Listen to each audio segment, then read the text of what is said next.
فرمائیں حضرت سام کی اولاد میں قبیلہ قریش جناب فاطمہ بنت اسد سلام اللہ علیہا، جناب سیدۃ نساء العالمین سلام اللہ علیہا،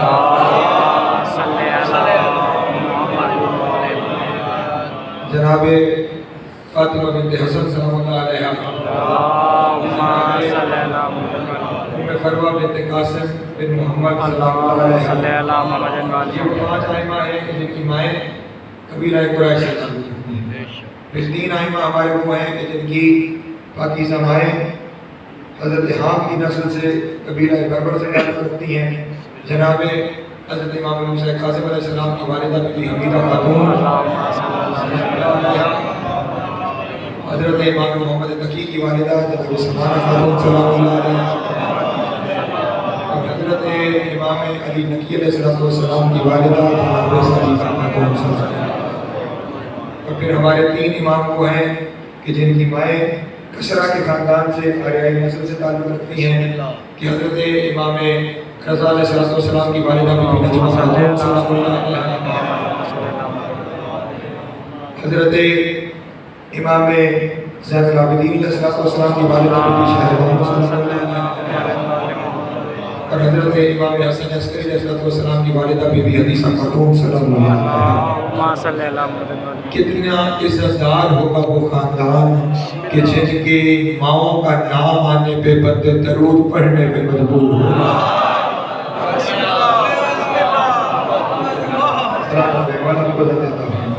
کیا کہنے اس گھر کے کہ جن کی پاکیزہ ماؤں کے نام آئے درود زبان سے جاری ہو۔ یہی دنیا والوں کو ہم پیغام دینا چاہتے ہیں۔ یہ جو گھر ہے نا، اس گھر کی مشکلات کا نام آئے نگاہیں جھکتی ہیں، زبان سے درود جاری ہوتا ہے۔ انہیں ان کے ساتھ نہ ملاؤ جن کی ماؤں کے گھروں پہ جھنڈے لگے ہوئے ہیں۔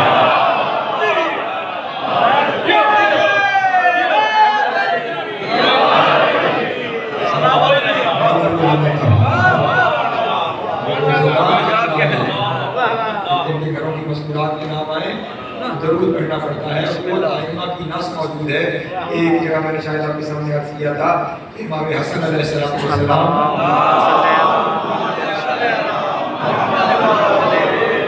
دربار شام میں اپنا تعارف کروا رہے تھے، تعارف کرواتے ہوئے ارشاد فرمایا انا ابن محمد بن مصطفیٰ، انا ابن علی المرتضیٰ، انا ابن خدیجہ الکبریٰ، انا ابن فاطمہ الزہراء۔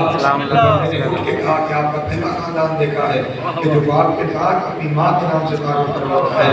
آپ کے بابا خیبر میں آئے تھے تو انہوں نے کہا تھا سمتنی امی ہے ذرا، میری ماں نے میرا نام ہے۔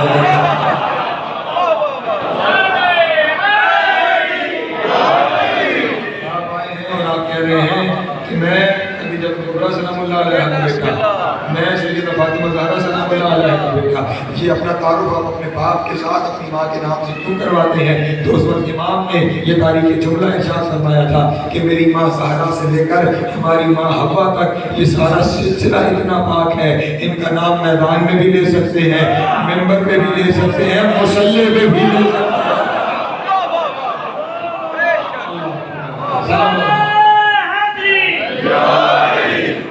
پھر اس گھرانے کی جو جدہ ہے، جدہ جناب سیدہ، وہ جو اتنی پاک ترین خاتون ہے، وہ اتنی طاہر و مطہر خاتون ہے، وہ اتنی عزت مآب خاتون ہے کہ 1.25 لاکھ نبیوں میں سے صرف 5 اولو العزم نبیوں کو اس کا نام لے کر وہ بھی دعا کرنے کی اجازت ملی۔ دعا کی حد تک نام نامی اس میں گرامی زبان سے جاری کرنے کی اجازت ملی۔ شکر کیا کریں، شکر کے سجدے کیا کریں کہ آپ اس بیوی کا نام زبان سے جاری کر لیتے ہیں، ورنہ عام نبی کو زبان سے نام جاری کرنے کی کرم ہے اس گھرانے کا آپ پر، اور یہ کرم صرف ان کے لیے ہے جن کی زبان پہ ولایت جاری نہیں،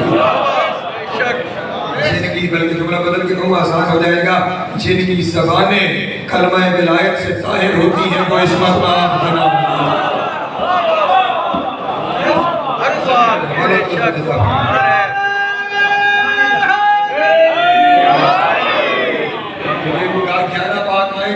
تذکرہ کیا. اور ایک ماں خاندان کیسر روم سے. میرے آقا و مولا کی عزت دارنا، آج کے دن کا یہی وعدہ تھا آپ کے ساتھ کہ آپ کے سامنے بیان کروں گا کہ یہ عزت ماں بی بی کہاں روم اور کہاں مدینہ کی والی، وہاں یہ بی بی پہنچی کیسے، کن رسموں سے گزر کر یہ بی بی آقا و مولا تک آئی ہے. تو اجازت ہے میں آپ کے سامنے بیان کروں گا. ایک صلوات پڑھیں بآواز بلند محمد. سامرہ میں نظر بندی کی زندگی گزار رہے تھے. اس نظر بندی کے دور میں امام کے ساتھ ایک امام کا غلام تھا، جس غلام کا نام تھا کافور. کیا نام تھا غلام کا؟ کافور. اس غلام کافور کو ایک دن عشاء کے بعد بلایا اور بلا کے کہا کہ کافور باہر جاؤ اور چند گھر چھوڑ کر ایک شخص رہتا ہے جس کا نام مختلف کتابوں میں مختلف لکھا ہوا ہے، کہیں بشر بن سلیمان، کہیں بشیر بن سلیمان، کہیں بشر بن سلیمان. بہرحال جو آپ آسانی سے سمجھتے ہیں وہ میں آپ کے سامنے نام لے دیتا ہوں، بشر بن سلیمان. اسے جاؤ اور اسے بلا کر لے آؤ، ہم نے اسے کچھ بات کرنی ہے. کافور رات کے اندھیرے میں گھر سے نکلا، بشر بن سلیمان کے دروازے پہ گیا، دق الباب کیا. بشر بن سلیمان باہر آیا تو اسے امام کا پیغام دیا کہ امام وقت تمہیں یاد کر رہے ہیں، فوراً ابھی امام کی خدمت میں حاضر ہو جاؤ. یہ بشر بن سلیمان فوراً نالین بھی نہیں سنبھالی، اپنے گھر سے نکلا، امام کی خدمت میں حاضر ہوا. اب اس بشر بن سلیمان کا تھوڑا سا تعارف سن لیں. یہ بشر بن سلیمان جو ہے رسول کے عظیم صحابی تھے، حضرت ابو ایوب انصاری.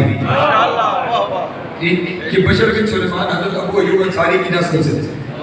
ابھی وقت ہوا تو مجھے آپ کو یاد کروائیں گے تو میں حضرت ابو ایوب انصاری کا بھی پورا تعارف آپ کے سامنے بیان کروں گا. یہ عام ہستی نہیں ہے، یہ امین ہے، بہت بڑا امین. صحابہ کے بارے میں کچھ سننا ہے تو ہم سے سنا.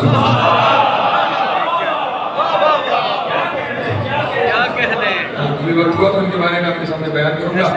یہ بشر بن سلیمان انہی حضرت ابو ایوب انصاری کی نسل سے تھے.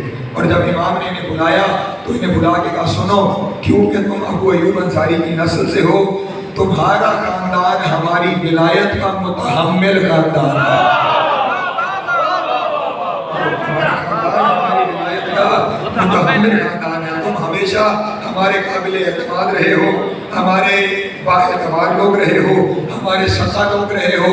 اور ان نسلوں کے جو ابو ایوب انصاری اور پھر امام نقی کی بات ہے، ان نسلوں کی وفاداری کا صلہ آج ہم تمہیں دینا چاہتے ہیں. نسلوں کی وفاداری کا صلہ آج ہم تمہیں دینا چاہتے ہیں. اس نے کہا مولا کیا صلہ ہے؟ امام نے ارشاد فرمایا تیرے ذمہ ایک کام لگانے جا رہا ہوں، یہ کام میں چاہتا تو فرشتوں سے لے سکتا تھا، چاہتا تو فرشتوں سے لے سکتا تھا. کام اتنا پاکیزہ ہے، لیکن یہ فضیلت میں تجھے دینے جا رہا ہوں کیونکہ یہ فضیلت اولین و آخرین میں صرف تجھے ملی ہے اور یہ تیری نسل کے لیے قابل عزت اور قابل فخر فضیلت ہو جائے گی. اس نے کہا پھر مولا حکم فرمائیے. تھوڑی دیر کے لیے بیٹھ جا.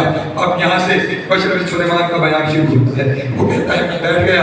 امام نے کافور سے کہا کہ کاغذ قلم لے آ. کافور گیا، کاغذ قلم لے کر آیا. جب کاغذ قلم آ گیا تو امام نے انگریزی زبان میں خط لکھنا شروع کیا.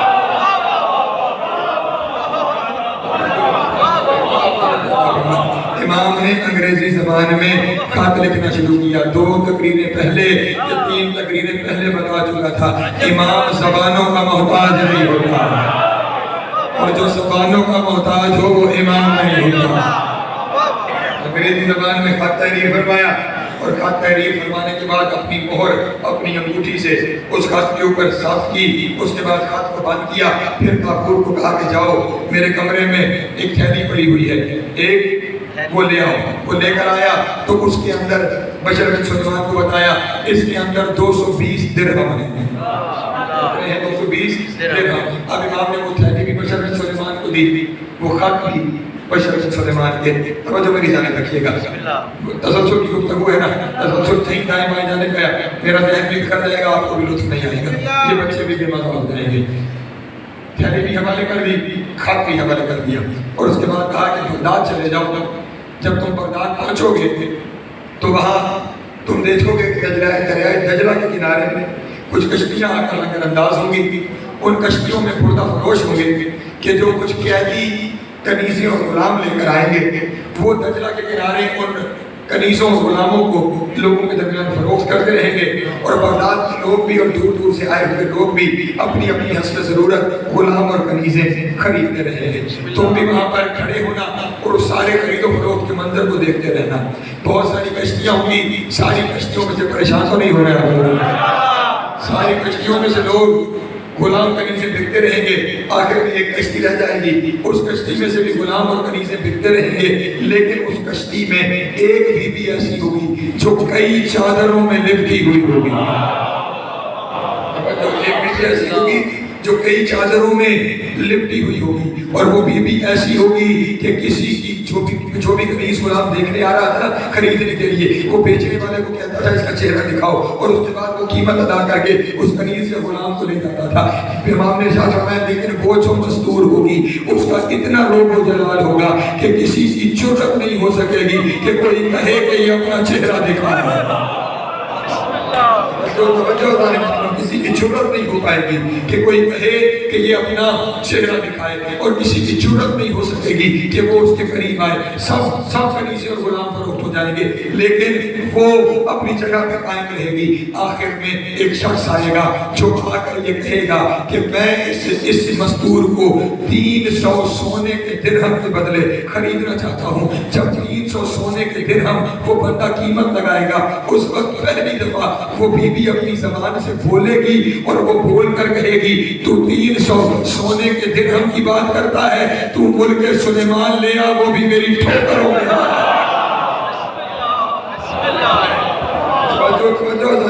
ملک سلیمان لے آ، وہ ملک سلیمان بھی میری ٹھوکروں میں ہے۔ جب کوئی کامیاب نہیں ہو پائے گا اس وقت تو وہاں چلا جانا، اس بردہ فروش کو میرا خط دینا اور اسے کہنا کہ وہ خط اس بیوی کو دے دے۔ پھر جب وہ بیوی خط پڑھ لے، پھر اگر وہ بیوی آمادہ ہو جائے تو یہ قیمت دے کر اس بیوی کو لے آنا، یہ قیمت دے کر اس بیوی کو لے آنا، اور اس کے بعد ہم جانے اور ہمارے گھر کا معاملہ جانے۔ توجہ، بشر بن سلیمان کہتا ہے میں نے خط بھی لے لیا، وہ درہموں کی تھیلی بھی لے لی، اور صبح میں بغداد کی جانب روانہ ہو گیا۔ کہتا ہے جب بغداد پہنچا تو بالکل وہی منظر تھا جو مولا نے بتایا، جو چیزیں بتائی تھی وہی چیزیں ہو رہی تھی۔ میں دجلہ کے کنارے گیا، کشتیاں کے لنگر انداز ہو گئی، کشتیوں میں کنیزیں اور غلام فروخت ہونے لگے۔ ایک کشتی آ کے بچ گئی، اس میں پردہ فروش، اس نے تمام کنیزوں اور غلاموں کو فروخت کیا، لیکن ایک بیوی ایسی ہے کہ جس کی طرف نگاہ اٹھانے کی جرأت کوئی نہیں کر رہا، ایک بیوی ایسی ہے جس کی طرف دیکھنے کی جرأت کسی کی نہیں ہو رہی، اور وہی ایک بندے نے قیمت لگائی اور اس بیوی نے پلٹ کر کہا کہ میں ملک سلیمان کو اپنی ٹھوکروں میں رکھتی ہوں۔ اس وقت میں اس بردہ فروش کے پاس گیا اور میں نے اس بردہ فروش کو کہا بردہ فروش یہ خط لے لے، یہ خط اس بیوی کو دے دے، اگر یہ بیوی خط پڑھ کے میرے ساتھ جانے کو تیار ہو جائے تو میں اسے لے جانے کے لیے، توجہ میری جانے، میں اسے لے جانے کے لیے تیار ہوں۔ بشرط کہ اس وقت بردہ فروش نے، یعنی جو کنیز الغلام فروخت کرنے والے تھے، اس بردہ فروش نے مجھے کہا تو عرب ہے، یہ رومی مستور ہے، تیرا خط عربی میں ہوگا، عربی میں ہوگا، یہ رومی مشہور ہے، یہ تیرا خط پڑھے گی کیسی؟ بشر بن سلیمان نے کہا جس نے خط دے کے بھیجا ہے نا وہ جانتا ہے کس زبان میں بھیجنا ہے، کس کو دینا ہے، کس زبان میں بھیجنا ہے۔ بردہ فروش نے انگریزی زبان میں خط دیکھا، پریشان ہوا، اسے تو سمجھ کچھ نہ آئی، اس نے وہ خط اس بی بی کے حوالے کر دیا۔ بی بی نے جیسے ہی خط دیکھا آنکھوں سے آنسو ہو گئے، خط کو چوما، آنکھوں سے لگایا، ماتھے سے لگایا، سینے سے لگایا، اور اب اس بردہ فروش سے عربی زبان میں مخاطب ہو کے کہا، بھائی یہ میری بہن سے عربی زبان میں مخاطب ہو کے کہا، اس نے کہا سن یہ جو آ گیا ہے نا مجھے اس کے ساتھ بھیج، اور اگر انہیں نہ بھیجا تو سمجھ میری زندگی ختم ہو گئی، یہاں سے بعد میں زندہ نہیں رہ پاؤں گی۔ اس وقت توجہ فرمائیے گا، بردہ فروش سے پوچھا کتنی قیمت لینا چاہتا ہے؟ اس نے وہی قیمت مانگی جو امام نے دے کے بھیجا تھا۔ قیمت دے کے بھیجی تھی، وہی قیمت مانگی، قیمت اس کے حوالے کی۔ اب یہ کہتا ہے کہ رات ہو گئی تھی تو میں نے بغداد میں ایک کمرہ کرائے میں لیا ہوا تھا، میں وہاں پر آیا، میں نے اس بیوی کو اس کمرے میں رکھا اور خود میں اس کمرے کے باہر حفاظت کے لیے توجہ بیٹھ گئے۔ کہتا لیکن اب تھوڑی دیر بعد نا مجھے کمرے سے کھونے کی آگا۔ کہتا آخر میں نے پردہ ہٹایا، میں نے کہا بیوی کیوں رو رہی ہو؟ کہتا میں نے دیکھا ایسے ہی نہیں رو رہی، وہ خط اس کے پاس چومتی ہے، سینے سے لگاتی ہے، رخساروں سے لگاتی ہے اور پھر روتی ہے۔ کہتا میں نے بیوی سے کہا بیوی جس نے خط لکھا ہے تو اسے جانتی نہیں، پھر اس کے خط سے اتنی محبت، تو اسے جانتی نہیں اور پھر اس کے خط سے اتنی محبت۔ کہتا اس وقت اس بیوی نے مجھے فوراً ارشاد فرمایا یا ضعیف عن المعرفت اولاد الانبیاء، اور نبیوں کی اولاد کی معرفت سے محروم تو جانتا نہیں میں کون ہوں۔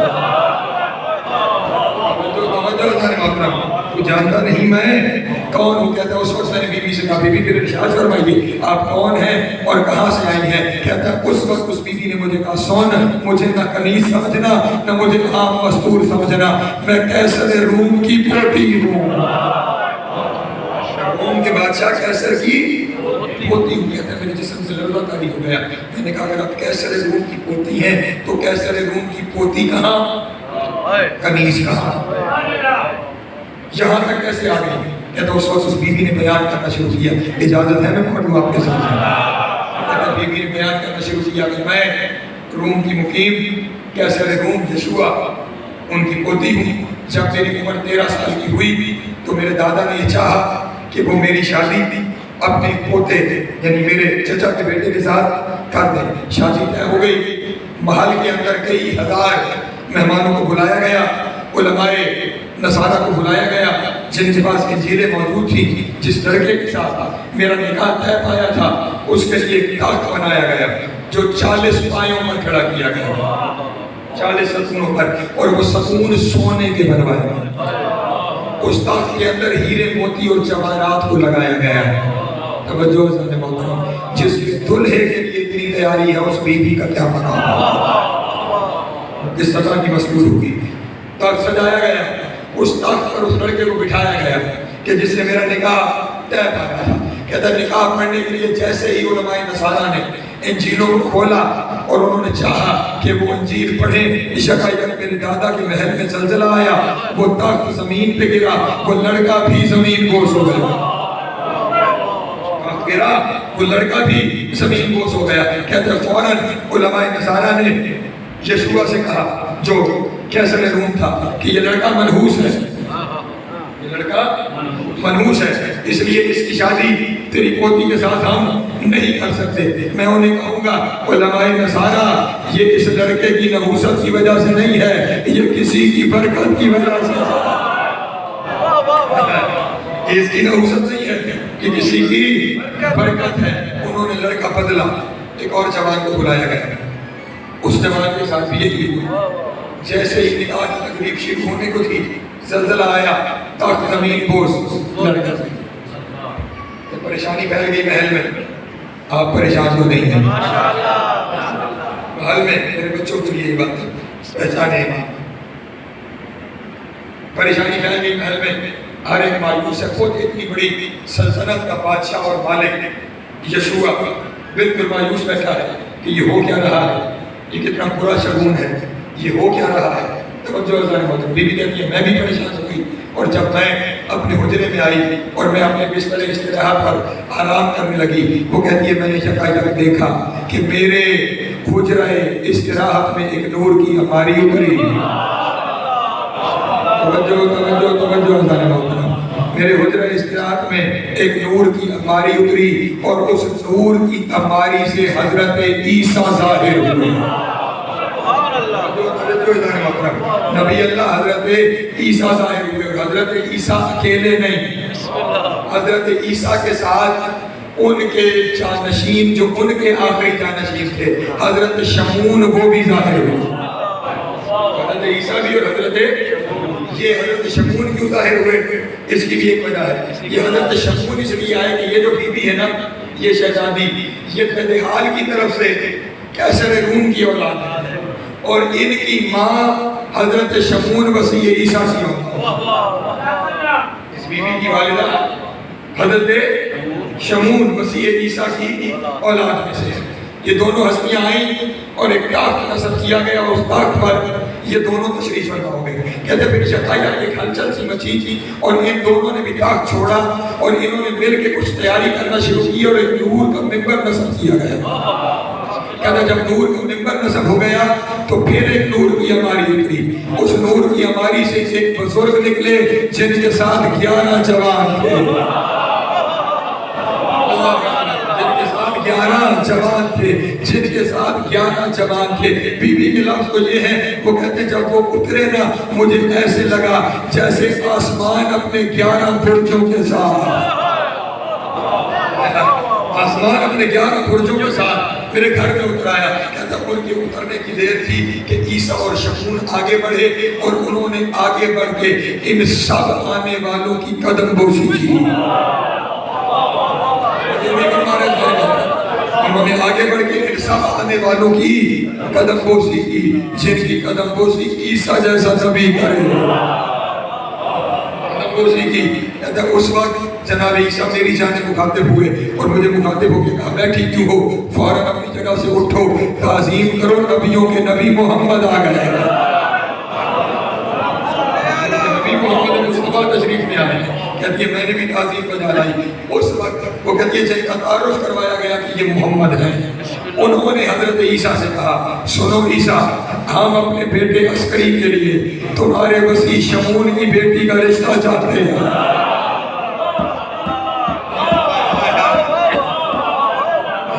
بیٹے عسکری کے لیے تمہارے وسیع شمون بلکہ جملہ بدل کے کہوں رسول نے شاید یوں کہا ہوگا ہم اپنے وسیع علی کے بیٹے کے لیے. کہتے جیسے ہی رسول نے یہ کہا نا جناب عیسیٰ حضرت شمون کی طرف مخاطب ہوئے اور مخاطب ہو کے کہا شمون اللہ کا شکر ادا کر اللہ تیرے خاندان کو شجرہ طیبہ سے جوڑنا چاہتا ہے.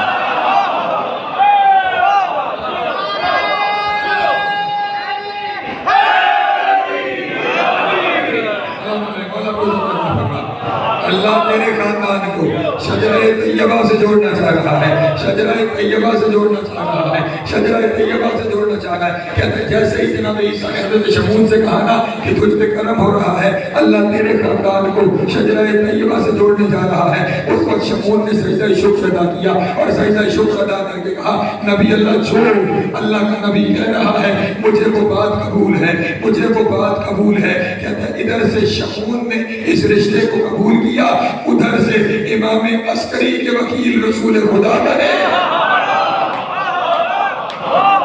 امام عسکری کے وکیل رسول خدا بنے اور جناب بی بی کے خاتون حضرت عیسیٰ بنے. جس کے نکاح خان محمد رسول اللہ اور عیسیٰ روح اللہ ہو وہ بی بی کیا ہوگی. شجر طوبہ کو حکم دیا گیا کہ اپنے پتے گراؤ. شجر طوبہ کے پتے گرائے گئے اور ہر پتے پر کسی نہ کسی مومن کے لیے مغفرت کی سند لکھی گئی.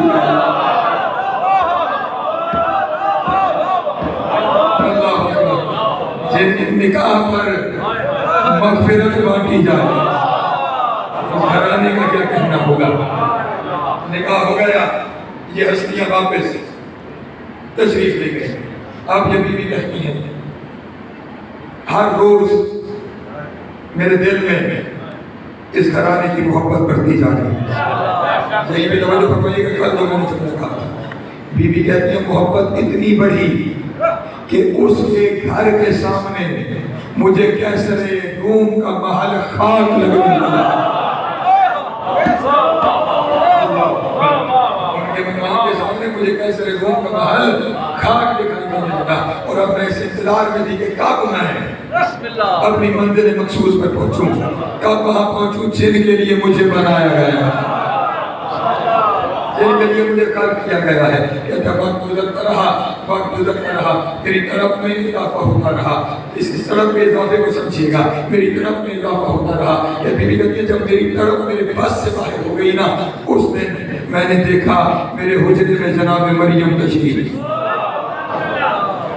میں جناب Maryam, Batool Bibi, Tahira Bibi, Mustafa Bibi, Izzat Sahib be be, جناب مریم تشریف آئیں۔ جیسے ہی جناب مریم آئیں میں ان کی تعظیم کے لیے اٹھی، انہوں نے کہا نانا میری تعظیم کے لیے نہ اٹھ، وقت نہیں ہے، میں خود کسی کی تعظیم کے لیے آئی،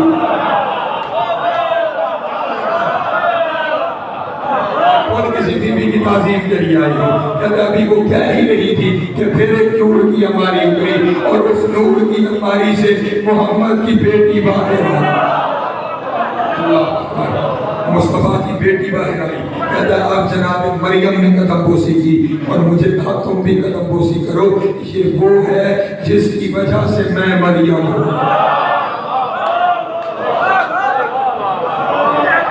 واقعات پھیلتے ہیں، ہر واقعے کا ربط ہوتا ہے، سارے بیان کریں تو پھر دوبارہ کسی کے اندر گزر جائے۔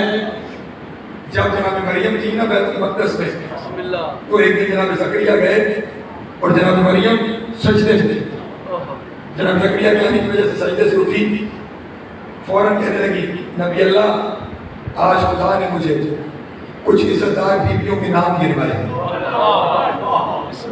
کچھ عزتدار بیویوں کے نام گنوائے ہیں، ان ناموں میں ایک نام میرا بھی تھا، ان ناموں میں ایک نام میرا بھی تھا، لیکن نبی اللہ ان بیویوں میں ایک نام ایسا تھا کہ جب وہ نام میرے سامنے دیا گیا مجھے ایسے لگا میرا دل ان کی محبت سے سرشار ہو گیا ہے اور میں سجدے میں چلا گیا،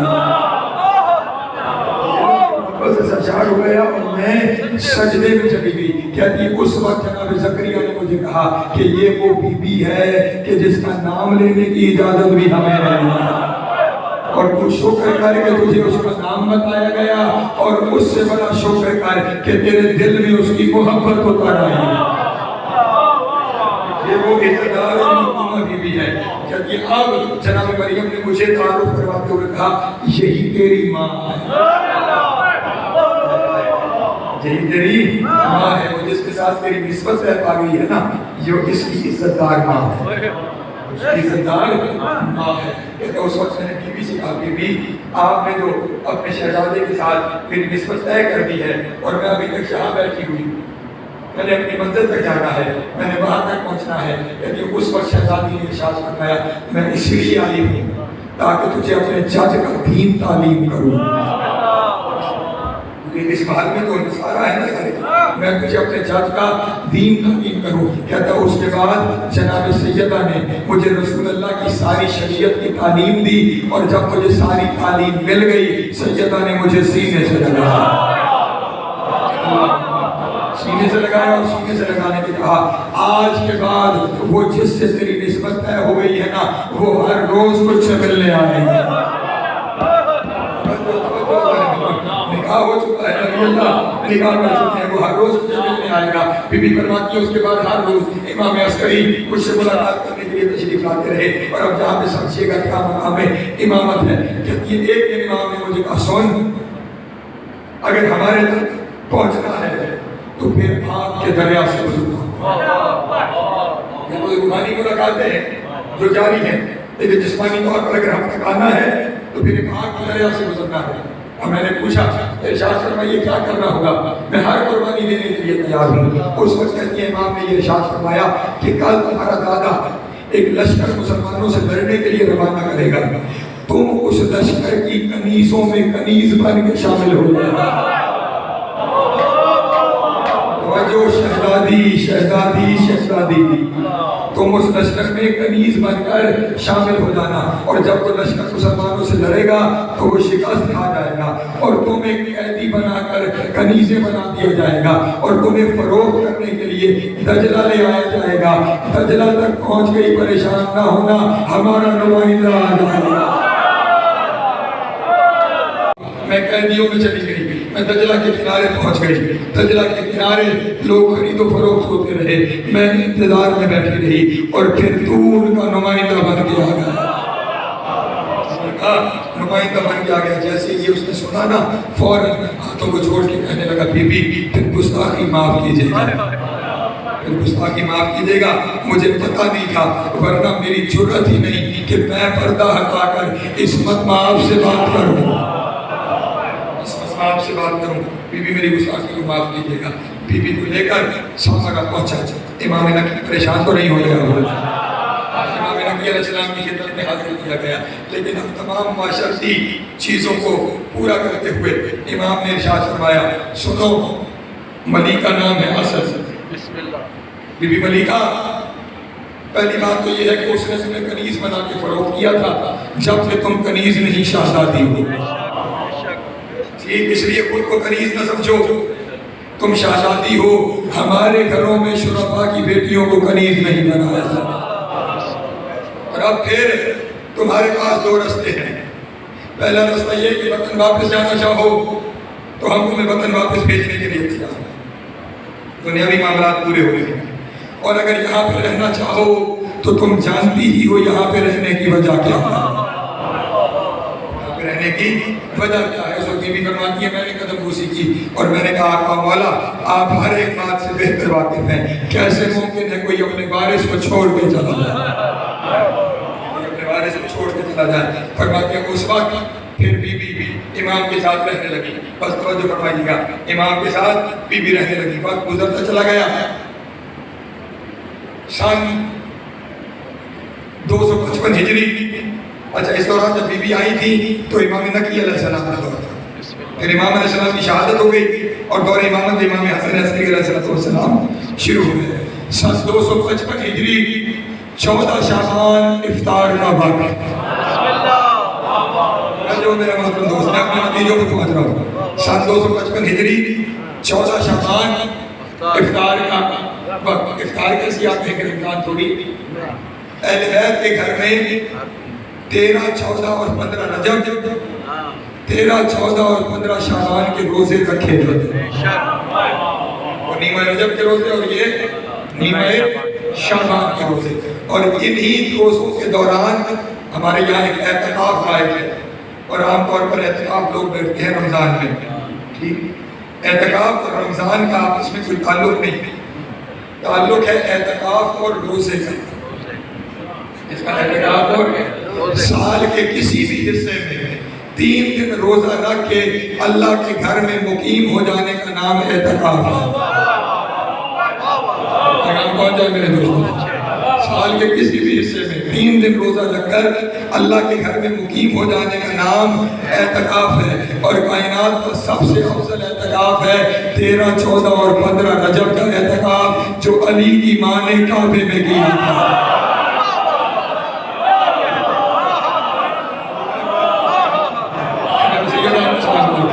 یہ 13، 14 اور 15 شعبان ان کے گھر میں روزہ رکھا جاتا تھا۔ 14 شعبان افطار کا وقت، افطار کا وقت، اور یہاں سے روایت بیان کرتی ہے امام حسن عسکری علیہ السلام کی محترم پھوپھی، امام نقی علیہ السلام کی بہن، امام تقی جواد کی بیٹی، نام بی بی حکیمہ خاتون۔ یہ وہ عظیم ترین بی بی ہے مکتب تشیع میں کہ امام عسکری علیہ السلام کی شہادت کے بعد امام زمانہ کی ابتدائی غیبت کے دوران یہ وہ بی بی ہے جس کی جانب لوگ رجوع کیا کرتے تھے، جیسے جناب زینب کی طرف لوگ رجوع کیا، فقیہ اہل بیت بی بی کا لقب ہے۔ آج بھی سامرہ میں حرم مبارک میں جو زمین کے اندر قبریں موجود ہیں، ان میں ایک قبر معصومین کے ساتھ اس بی بی کی بھی ہے، اس کی روایت ہے۔ اس عظیم بی بی کی وہ کہتی ہیں، میں نے 14 شعبان کی افطار اپنے بھتیجے حسن عسکری کے گھر میں کی، اور جب افطار اور نماز مغربین کے بعد میں واپس اپنے گھر روانہ ہونے لگی تو امام نے مجھے ارشاد فرمایا کہ پھوپھی اماں آج گھر نہ جائیں، آج حجت آخر کا نزول ہے، آج حجت آخر کا نزول ہے، آپ گھر توجہ۔ جیسے امام نے کہا کہ حجت آخر کا نزول ہے، میں نے گھر کی تمام بیویوں کی جانب نظر دی، اور میں نے نظر کر کے کہا، مولا کس کی گود میں حجت آخر کس کی گود میں آئیں گے؟ کہتا ہے امام نے جناب نرجس خاتون کی طرف اشارہ کر کے کہا اس بی بی کی گود میں آئیں گے. کہتا ہے میں نے سر سے پاؤں تک بی بی کو دیکھ کر پھر امام کو دیکھ کے کہا آثار تو دکھائی نہیں دیتے, آثار تو کوئی دکھائی نہیں دیتے. کہتا ہے اس وقت امام نے کہا پھوپھی اماں آپ بہتر جانتی ہیں ہم آثار والے نہیں آمر والے ہیں. نہیں توجہ فرمانے میرے بات کو, ہم آثار والے نہیں ہیں, ہم آمر والے ہیں. اور یہ میں اپنی طرف سے نہیں کہہ رہا, کسی نے دیکھنا ہو شیخ صدوق کی کتاب کمال الدین و اتمام النعمہ اس میں جا کے دیکھیے گا, بلکہ وہاں پہ تو امام کا لمبا بیان ہے. امام نے ارشاد فرمایا کہ ہم اس طرح نہیں آتے جس طرح دنیا والے آتے ہیں, نہ ہم مدعون مادر میں ہوتے ہیں, نہ ہم ویسے آتے ہیں جیسے دنیا والے آتے ہیں. ہم اللہ کا نور ہے, اور نور کے بارے میں اس نے کہہ رکھا ہے, جب مصطفیٰ کے بارے میں کہا ہے نا کہ اس کی اتباع بھی کرو, اس کی نصرت بھی کرو, تو ساتھ یہ ارشاد فرمایا وَاتَّبَعُوا النُّورَ الَّذِي أُنزِلَ مَعَهُ, اس نور کی اتباع کرو جس کو ہم نے اس کے ساتھ نازل کیا. دوستوں کی جو ہے اللہ نے کرامی بس جملے سمجھئے گا, میں اپنے لفظوں کی حرفوں کی ضمانت لے رہا ہوں. بسم اللہ. کہتے ہیں میں اس حجرے میں چلی گئی جس حجرے میں بی بی آرام فرماتی, تھک گئے ہیں آپ حجرے میں بی بی آرام فرماتی, کہتی میں وہاں چلی گئی اور جس بستر پر شہزادی تھی اس کے ساتھ والے بستر پر میں بھی آرام کرنے لگی. کہتے ساری رات میں بی بی کو دیکھتی رہی, کوئی آثار نہیں تھے, کوئی آثار. کہتے تہجد کی نماز کا وقت آیا, میں بھی نماز کے لیے اٹھی, بی بی بھی نماز کے لیے اٹھی. کہتے وضو میں اپنا کرتی رہی, دیکھتی میں اسے رہی, دیکھتی میں اسے رہی, دیکھتی میں اسے رہی. اور پھر دل ہی دل میں خیال ہے آثار تو نہیں ہے. باہر سے پھر آواز ہے پھوپھی اماں ہم آثار والے نہیں ہیں. کہتا پھر ہم دونوں مصلی پہ آ گئے, توجہ, ہم دونوں مصلی پہ آ گئے. کہتی میں نے بھی نماز شروع کر دی, بی بی نرجس خاتون نے بھی نماز شروع کی. توجہ, میں نماز بھی پڑھتی رہی, ہر نماز کے بعد اسے بھی دیکھتی رہی. کہتے جب ہماری نماز بالکل اختتام کے قریب پہنچی نا, اور مجھے یہ اندازہ ہوا کہ اب فجر قریب ہے اور جو امام نے فرمایا تھا وہ ابھی تک پورا نہیں ہوا.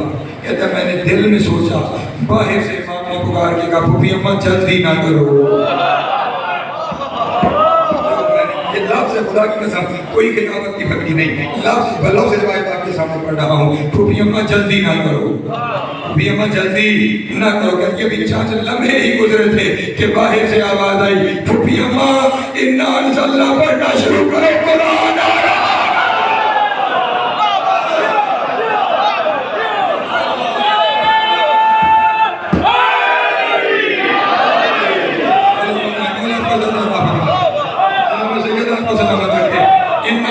پڑھنا شروع کرو, قرآن آ رہا ہے. انا انزلنا پڑھنا شروع کرو, قرآن آ رہا ہے. کہتی ہے میں نے انا انزلنا پڑھنا شروع کی, اور میرے اور اس بی بی کے درمیان, توجہ میری جانب, میرے اور اس بی بی کے درمیان نور کا ایک پردہ حائل ہو گیا, نور کا پردہ حائل ہو گیا. کہتے جب نور کا پردہ ہٹا میں نے دیکھا بی بی بھی سجدے میں ہے, ساتھ ایک بچہ بھی سجدے میں ہے.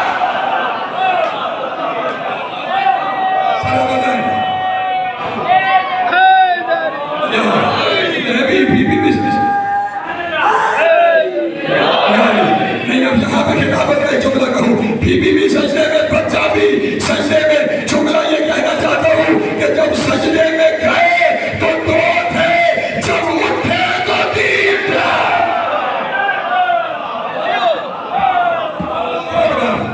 وہ کتنے پاک ہوں گے جن کا آنا مصلی پہ ہوتا ہے, جن کا آنا مصلی پہ ہوتا ہے, جن کا آنا مسلح پہ ہوتا ہے. ملا بحث کرے گا کہ یہ ہماری طرف پیدا ہوتے ہیں جن کی ماں کو نہیں پتا کہ کیسے آیا.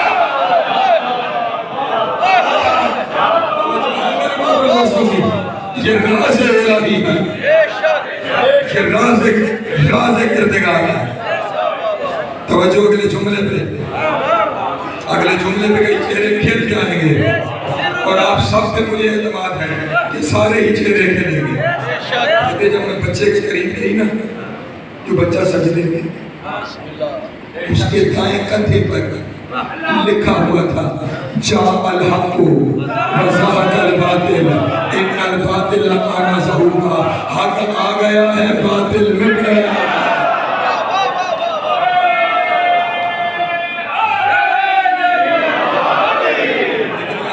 ایک جملہ مجھے کہنا ہے، خدا نہ میرے جملے کو سمجھیے گا جو جملہ کہنے جا رہا ہوں، جو گناہگاروں کو امام بنانے جا رہے ہیں، میرے جملے کو سمجھیے گا، میرے جملے کو سمجھیے گا۔ دنیا میں جو بھی بچہ آتا ہے وہ نجس ہوتا ہے، اسے غسل کی ضرورت ہوتی ہے، اس کی ماں نجس ہوتی ہے، اسے غسل کی ضرورت ہوتی ہے، اور قرآن کے بارے میں حکم یہ ہے لا یمسہ الا المطہرون، اسے چھونا بھی نہیں ہے جب تک پاک نہ ہو جاؤ۔ وہ کتنے پاک ہوں گے کہ آتے ہی جن کے جسم میں قرآن لکھا ہوا۔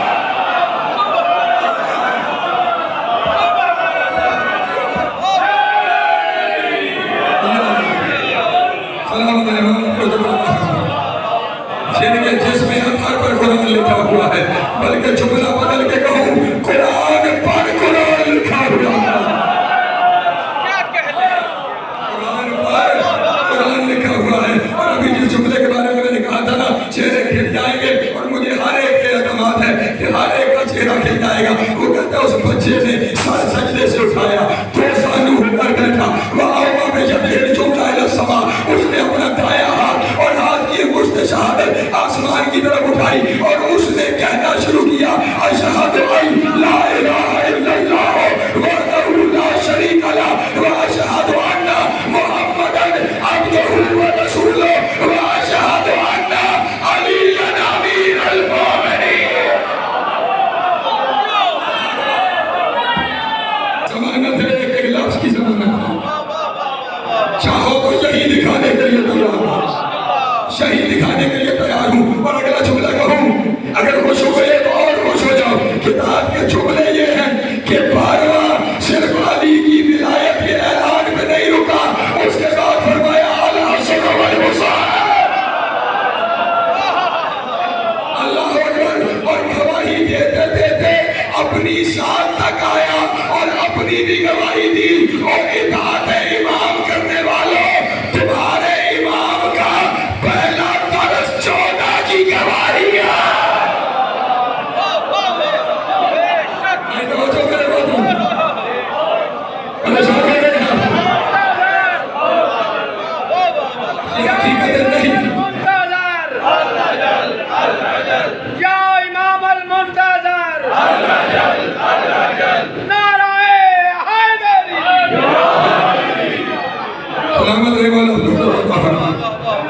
تمہارے امام کا پہلا لفظ علی کی ولایت کی گواہی، 12 اماموں کی امامت کی گواہی۔ توجہ، اس کا مطلب یہ ہوا حجت آخر نے آتے ہی سب کی گواہی دی ہے۔ پھر اچھی ریت وہ ہے جو اپنے آقا کی مانے۔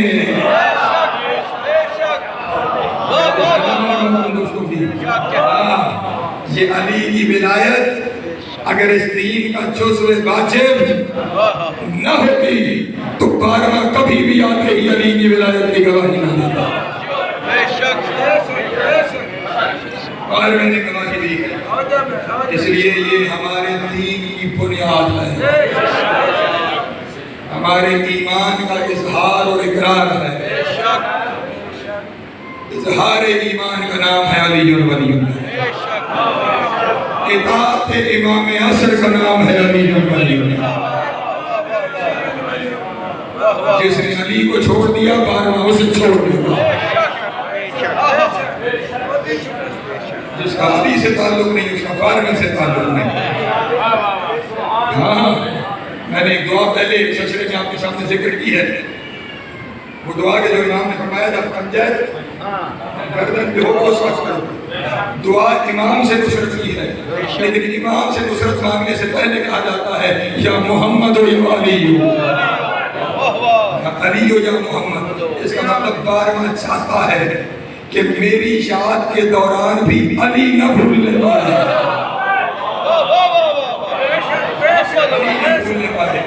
علی اساس و بنیاد امامت ہے، علی ہی روح رسالت ہے، اطاعت امام کا تقاضا علی ولی اللہ، بلکہ جملہ بدل کے کہوں معرفت امام کا تقاضا بھی علی اللہ۔ کیوں؟ اگر پہلے امام کی اطاعت میں علی ولی اللہ پڑھ لیا گیا ہوتا، آج جس امام کا تذکرہ ہے نا، لوگ اسے غریب الغربا نہ کہتے،